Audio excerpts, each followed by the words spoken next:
Hi hello welcome to Shanmukha రుచులండి. మేము నిన్నటి రెసిపీలో షెజ్వాన్ చట్నీ పాస్తా రెసిపీ పెట్టామండి. అందరూ కూడా చూసి తప్పకుండా ఒకసారి ట్రై చేయండి. మా పూర్తి వీడియో కావాలనుకుంటే కింద వీడియో లింక్ కొడితేనే మా ఫస్ట్ వీడియో అదే ఉంటుందండి. అందరూ కూడా చూసి తప్పకుండా ఒకసారి ట్రై చేయండి.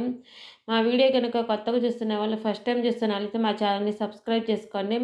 మేము పెట్టే వీడియోస్ మీకు ఎప్పటికప్పుడు నోటిఫికేషన్స్ వస్తూ ఉంటాయండి. లైక్ చేయడం మాత్రం మర్చిపోమాకండి. ప్రతి వీడియోకి లైక్ కొడితేనే మేము పెట్టే వీడియోస్ని మీరు ఎంకరేజ్ చేస్తున్నట్టు అండి. మీకు ఏమైనా కొత్త రెసిపీస్ కావాలి అని కూడా కింద కామెంట్ బాక్స్లో అడగండి, మేము చేసి పెడతాము. పచ్చళ్ళు కావచ్చు, పొడులు కానీ, ఏదైనా ఇట్లాంటి పాస్తా రెసిపీస్ కానీ, రైస్ ఐటమ్స్ కానీ, వెరైటీ కర్రీస్ కానీ, ఫ్రైస్ కానీ, ఏ రెసిపీ అయినా సరే మేము చేసి పెడతామండి. మా వీడియో మీకు నచ్చినట్టయితే లైక్ చేయడం మాత్రం మర్చిపోమాకండి. మా షణ్ముఖ రుచులు ఛానల్ సబ్స్క్రైబ్ చేసుకోవడం మాత్రం మర్చిపోమాకండి. ప్లీజ్ సబ్స్క్రైబ్ అండ్ లైక్ చేయండి. లైక్ చేయడం మాత్రం మర్చిపోమాకండి. Thank you for